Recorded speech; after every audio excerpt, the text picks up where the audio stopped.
The tear-stained soil had barely settled when he found her, kneeling before 3 wooden crosses that stood like silent sentinels against the vast Montana sky of 1875.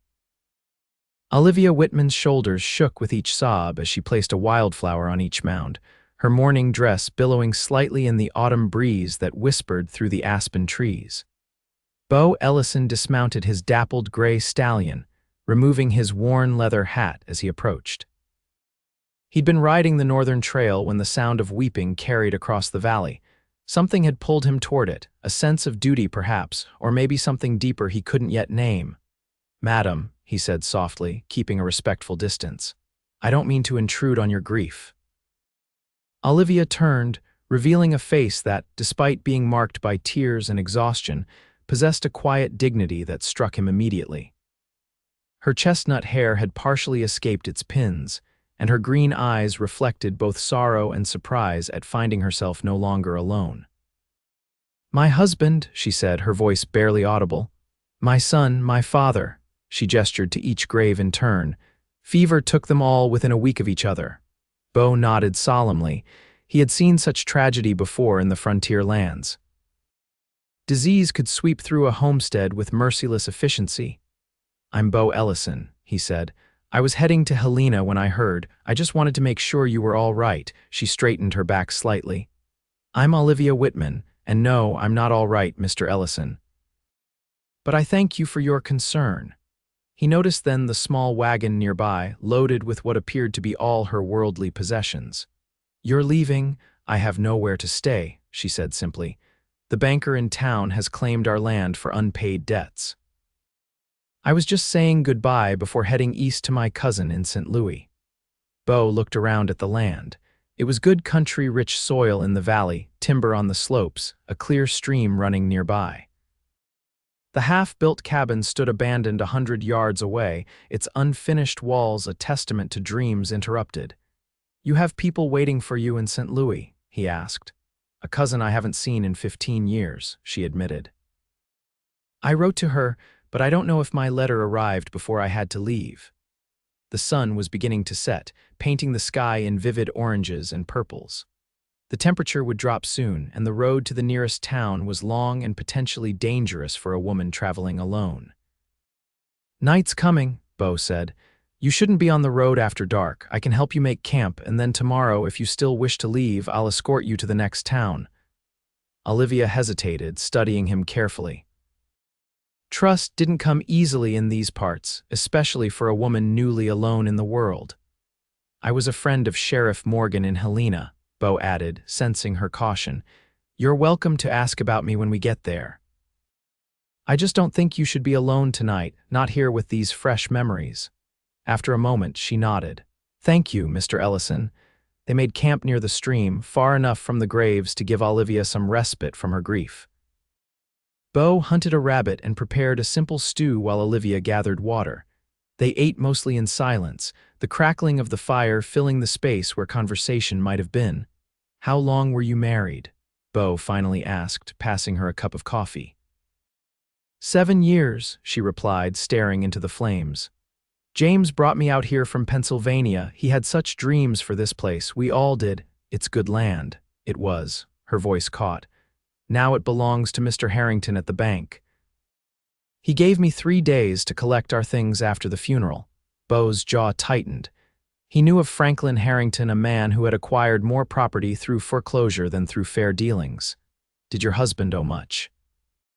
"He took a loan to buy lumber and supplies for our cabin and the barn he planned to build, with the drought last summer and then the fever this winter." She shook her head. "Mr. Harrington said the debt was over $200 now with interest." Beau considered this information carefully as he sipped his coffee. "Get some rest, Mrs. Whitman. Tomorrow we'll figure things out." Morning came with a clarity that only mountain air could bring. Beau woke to find Olivia already up, her hair neatly pinned beneath a simple bonnet, her few possessions packed in the wagon. "I appreciate your kindness, Mr. Ellison," she said formally, "but I've decided to continue my journey alone. I don't wish to delay your travels." Beau stood, brushing dust from his trousers. "I'm not in any hurry, Mrs. Whitman." Nevertheless, I'd like to make you a proposal, he interrupted gently. Not that kind, he added quickly, noting her expression. I've been looking for land to settle on. I've spent 10 years driving cattle and working other men's ranches. I've saved almost everything I earned. Olivia regarded him with uncertainty. What are you suggesting? I'll pay off the debt to Harrington. The land stays yours. I'll finish building the cabin, help get the place running proper. In return, I'll build my own cabin on the north section and work both parcels. Why would you do that for a stranger? Beau glanced at the 3 crosses visible on the hill. Because no one should have to leave behind their family and their dreams if there's another way. Suspicion crossed her features. And what would you expect in return, Mr. Ellison? Just a fair chance to prove I'm a man of my word, he replied steadily. And perhaps a neighbor who might check on my cabin when I'm away driving cattle to market. Olivia was silent for a long moment. I don't know you, Mr. Ellison. No, you don't, he agreed, but you will, and in the meantime I suggest we ride into Helena together. You can ask about me, and I'll speak with Harrington about settling the debt. The journey to Helena took most of the day, with Beau riding alongside Olivia's wagon. They spoke little, but the silence wasn't uncomfortable. Each was taking the measure of the other, contemplating the unusual arrangement being considered. Helena was bustling with activity when they arrived, miners, merchants, and settlers filling the wooden sidewalks of the main street. Beau directed Olivia to the sheriff's office, where his old friend confirmed his identity and reputation. Beau Ellison is solid as they come, madam, Sheriff Morgan assured her. Fought beside him against cattle rustlers 3 years back. He's a man who keeps his word. With that endorsement, Olivia agreed to wait while Beau visited the bank. When he returned an hour later, his expression was grim but determined. Harrington was difficult, he explained as they shared a meal at the hotel restaurant. He's already promised the land to someone else, a man named Victor Crawford, who's been buying up properties all through the valley. Olivia's face fell. Then it's too late. No, Beau said firmly. I convinced him to honor the original debt. I've paid it in full, plus a premium. The land is yours again, Mrs. Whitman. Her eyes widened. How much did that cost you? Enough, he said simply. The question now is whether you'll accept my proposal to work together on the land. Olivia studied him across the table. In the lamplight, she noticed details she'd missed before: the small scar above his left eyebrow, the calm steadiness of his blue eyes, the strength in his hands as they held his coffee cup. Why would you do this, Mr. Ellison? Truly? Beau considered his answer carefully. I've been a wanderer most of my life, Mrs. Whitman. I've seen enough of this country to know good land when I see it, and I've met enough people to recognize someone worth helping. He paused. Maybe I'm also tired of being alone. The honesty of his answer resonated with her. After a moment, she nodded. Very well, Mr. Ellison, we have an agreement. They returned to the homestead the following day. Beau immediately set to work, first building a small, temporary shelter for himself near the stream, then focusing on completing the cabin James Whitman had started. Days stretched into weeks and weeks into months. True to his word, Beau worked tirelessly, finishing the main cabin before the first snow fell. It wasn't large, 2 rooms with a stone fireplace, but it was solid and warm. Throughout that first winter, he lived in his shelter while Olivia occupied the cabin. They established a routine. Beau would hunt and chop wood, while Olivia cooked and tended to the few chickens they'd purchased in town. They shared meals often, slowly learning each other's stories. Beau told her of his childhood in Missouri, losing his parents young, and finding work with cattle drives heading west. Olivia shared memories of her life in Pennsylvania, her courtship with James, and their journey to Montana Territory seeking a new beginning. He was a good man, she said one evening as they sat by the fire. They all were. They didn't deserve what happened to them. Few get what they deserve in this life, Beau replied softly. Good or bad, spring brought new energy to the land and new challenges. Beau began construction on his own cabin on the northern section, as promised. He also planted crops and purchased a small herd of cattle with his remaining savings. Olivia, meanwhile, started a kitchen garden and acquired more chickens. She sold eggs in Helena whenever Beau made the trip for supplies. Slowly, steadily, they were building something from the ashes of her tragedy. They were careful with each other, maintaining a respectful distance despite living in such proximity. But things began to shift as summer approached. Beau would find himself watching Olivia as she worked in her garden, noting how the sun brought out auburn highlights in her hair. Olivia found herself looking forward to their evening conversations, appreciating his quiet strength and unexpected gentleness. The change between them became undeniable one afternoon in June. A sudden thunderstorm caught Olivia returning from gathering berries by the stream. The sky opened without warning, drenching her within seconds. Beau, seeing her from where he worked on his cabin's roof, rushed to help her. They ran together to the shelter of her cabin, laughing despite being soaked to the skin. Inside, as Olivia toweled her hair dry by the fire, she caught Beau looking at her with an expression that made her breath catch. "I should go," he said abruptly, turning toward the door. "Wait," she called. "You'll catch your death in this rain. Stay until it passes." He hesitated, then nodded. As they sat before the fire, the atmosphere between them changed, charged with an awareness neither had acknowledged before. "Olivia," he said finally, using her given name for the first time. "I need to say something." She met his gaze steadily. "Yes, I didn't plan this. When I offered to help you, I meant exactly what I said. I wasn't looking for anything more." "I know that, Beau, but things have changed, at least for me." He looked down at his hands. "I find myself thinking about you all the time, caring about you in a way that goes beyond our arrangement." Olivia was silent for so long that Beau began to regret his words. Then she spoke, her voice barely audible over the rain drumming on the roof. "I feel it too," she admitted. "And it frightens me." "Why?" "Because I've already lost everyone I loved. I'm not sure I can bear to care that deeply again." Beau nodded slowly. "I understand, I won't press you. I just wanted you to know where I stand." The storm passed and Beau returned to his work, giving Olivia the space she needed. But something had shifted between them. A door opened that couldn't be closed again. July brought intense heat and with it, new trouble. Victor Crawford, the man who had arranged to buy Olivia's land from Harrington, arrived in the valley with 3 men. They confronted Beau as he worked in the field. "This land was promised to me, Ellison," Crawford said without preamble. "I don't appreciate you interfering with my business." Beau straightened, wiping sweat from his brow. "The land belongs to Mrs. Whitman, always has." Crawford's smile didn't reach his eyes. "Harrington and I had an understanding. I'm developing this whole valley, and I don't intend to have my plans disrupted by some cowboy playing hero to a widow." "You should leave now," Beau said evenly. "Or what?" Crawford sneered. "There's one of you and 4 of us." "Actually," came Olivia's voice, "there are 2 of us." She stood 20 paces away, her father's shotgun held steadily in her hands. The standoff ended with Crawford and his men riding away, but Beau knew it wouldn't be the end. That evening, as they discussed the confrontation, he made a decision. "I need to ride to Helena tomorrow," he told Olivia. "Crawford isn't the type to give up easily. I want to file proper documentation of your ownership and our partnership agreement." "I'll go with you," she said immediately. Beau shook his head. "Someone needs to stay and watch the property. I won't be gone more than 3 days." Reluctantly, Olivia agreed.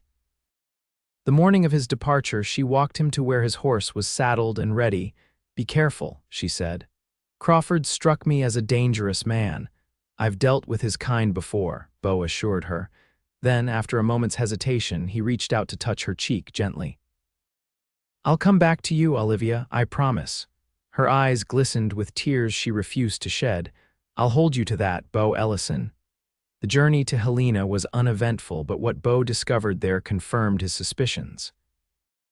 Crawford had connections with the railroad and was buying land throughout the valley for speculation. He'd been working with Harrington to acquire properties through foreclosure at a fraction of their value. Beau spent 2 days ensuring all legal documentation was properly filed, then began the return journey. He pushed his horse harder than usual, an inexplicable sense of urgency driving him homeward. The smoke was visible from miles away, a thick, dark plume rising against the clear blue sky. Beau's heart pounded as he urged his exhausted mount forward, praying he wasn't too late. As he crested the final hill, he saw Crawford and his men riding away from the property. In the valley below, Olivia's cabin was engulfed in flames. "Olivia!" he shouted, spurring his horse down the slope at a dangerous pace. He found her by the stream, her dress torn and dirty, a bloody gash on her forehead. Her eyes were wild with fear and rage. "They came at dawn," she gasped as he dismounted and ran to her. "Said if we wouldn't sell, they'd make sure we had nothing worth keeping. I tried to stop them, but are you hurt anywhere else?" he demanded, examining her injury. "No, I'm all right, but the cabin, Beau, everything is gone." They watched helplessly as the fire consumed the structure. By the time they had gathered enough water to douse the flames, only the stone chimney remained standing amid charred timber and ashes. Olivia stood before the ruins, her face streaked with soot and dried tears. "This is where they lived," she whispered. "This is all I had left of them." Beau put his arm around her shoulders. "We'll rebuild, better than before." She turned to him suddenly, fierce determination replacing despair. "No, we're going to do more than rebuild. We're going to fight for this land. Crawford is powerful, Olivia. So are we," she insisted. "You taught me that. We're not alone anymore." That night, they stayed in Beau's unfinished cabin. As Olivia slept fitfully on his bedroll, Beau sat by the window, rifle across his knees, watching for any sign of Crawford's return, but his mind was already working on a plan. The next morning, they rode into Helena together. Their first stop was the sheriff's office, where they filed formal charges against Crawford for arson and assault. Sheriff Morgan promised to investigate, but warned them that Crawford's influence extended to some territorial officials. "We need more than just the law on our side," Beau told Olivia as they left the sheriff's office. "We need allies." Over the next 2 days, they spoke with other ranchers and farmers in the region, many of whom had their own grievances against Crawford. Beau also visited the editor of the Helena newspaper, who was intrigued by the story of railroad speculation and strong-arm tactics. By the time they returned to their land, word of Crawford's actions had spread throughout the territory. The newspaper published an exposé on his dealings with Harrington, and several other property owners came forward with similar stories of intimidation. But Crawford was not a man to surrender easily. 2 weeks later, as Beau and Olivia worked to rebuild her cabin, a group of riders approached. This time, Crawford was accompanied by 6 men, including a deputy marshal Beau recognized as one of his allies. "This ends today, Ellison," Crawford called out. "I've got a court order claiming this land is disputed property until ownership can be properly established." Beau stepped forward, positioning himself between the riders and Olivia. "Your false documents won't hold up in court, Crawford. We've filed everything legally." "Maybe," Crawford smirked, "but by the time that's determined, you'll both be long gone one way or another." The tension was broken by the sound of approaching horses. From the east came Sheriff Morgan with 4 deputies. From the west, a group of neighboring ranchers, including old Wade Thompson and his 3 sons.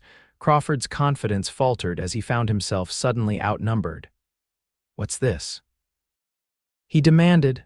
"This is what community looks like, Crawford," Sheriff Morgan answered, dismounting. "These people have had enough of your schemes. I'm placing you under arrest for arson, assault, and conspiracy to commit fraud." "You can't prove anything," Crawford snarled. "Actually, we can," the sheriff replied. "Mr. Harrington has been quite cooperative since we found evidence of embezzlement in his accounts. He's named you as his partner in several illegal land deals."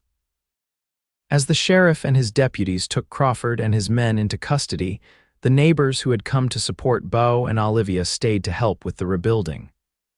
By sunset, the frame of the new cabin was already taking shape, larger and stronger than the original. That night, as their neighbors departed with promises to return the following day, Beau and Olivia stood before the 3 graves on the hillside. Beau had carved new, more permanent markers to replace the simple wooden crosses. "They would be proud of you," he said softly. Olivia took his hand in hers. "I think they would approve of you too," she paused.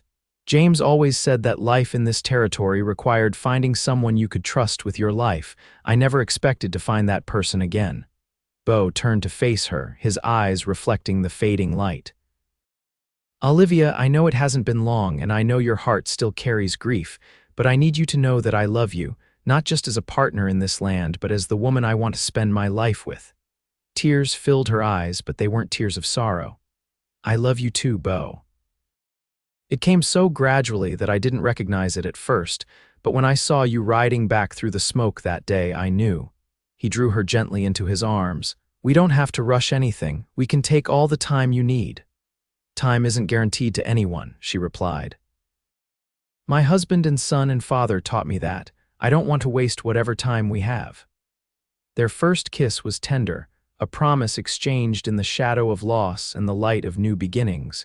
The rebuilding of the cabin became a symbol of their shared future. Neighbors continued to help, and by the first snowfall of 1876, both cabins were completed. Olivia's on the original homestead and Beau's on the northern section. But increasingly, they found reasons to be together in one or the other. In the spring, with wildflowers blooming across the valley, they were married by the pastor from Helena, with Sheriff Morgan and the neighboring ranchers as witnesses. The ceremony took place near the three graves, acknowledging the past while embracing the future. I promise to build a life with you that honors those you've lost, Beau vowed, and to make sure you never stand alone again. I promise to love you with the whole of my heart, Olivia replied, and to face whatever comes, good or bad, by your side. Their first year of marriage brought challenges and joys in equal measure. The cattle herd grew, and their crops flourished. Crawford was convicted and sentenced to prison for his crimes, his schemes exposed and his influence diminished. In the quiet evenings, Beau would often find Olivia sitting by the three graves, no longer weeping but speaking softly, sharing news of the day as if her family could hear. Sometimes he would join her, adding his own updates about the farm or stories that might have made her young son laugh. Do you think it's strange that I still talk to them? She asked him once. No, he answered truthfully. They're part of who you are, part of what made you the woman I love. They'll always have a place here. By their second anniversary, Olivia was expecting their first child. As her pregnancy progressed, Beau built an addition to their cabin, creating a nursery adjacent to their bedroom. I never thought I would be a mother again, Olivia confessed as they prepared the room together. After losing William, I couldn't imagine loving another child. Beau placed his hand on her rounded belly, feeling their baby's movements. Love isn't limited, Olivia. It grows to fill whatever space we give it. Their daughter, Sarah, was born on a crisp autumn day in 1878. She had Beau's blue eyes and Olivia's determined spirit. As she grew, she would often accompany them to visit the grandpas and brother on the hillside, placing wildflowers on the graves just as her mother had once done in grief. 2 years later, their son James was born, named for the husband Olivia had lost but never forgotten. Beau suggested the name himself, understanding that honoring the past didn't diminish their present happiness. The valley prospered as the years passed. The railroad eventually came through, but on terms negotiated by the landowners rather than dictated by speculators like Crawford. Beau and Olivia's ranch expanded, becoming one of the most successful in the territory. On the 10th anniversary of their meeting, Beau took Olivia to the hillside where he had first found her weeping beside 3 fresh graves. The wooden markers had been replaced with proper headstones years ago, and wildflowers grew abundantly around them. 10 years ago, you were preparing to leave this place, he said, taking her hand in his. I'm grateful every day that you stayed. You gave me the strength to stay, she replied. You built more than just a cabin for me, Beau. You built a home, a future. From the valley below came the sound of their children's laughter as they played near the stream under the watchful eye of Olivia's young sister, who had joined them 3 years earlier after being widowed herself.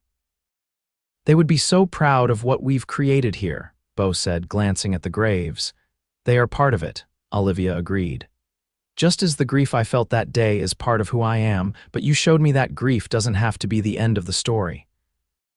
As the sun began to set, Painting the Montana sky in familiar hues of gold and purple, they walked hand in hand back to the home they had built together, a home that stood as testament to resilience, to second chances, and to a love that had grown from the soil of shared purpose and mutual respect.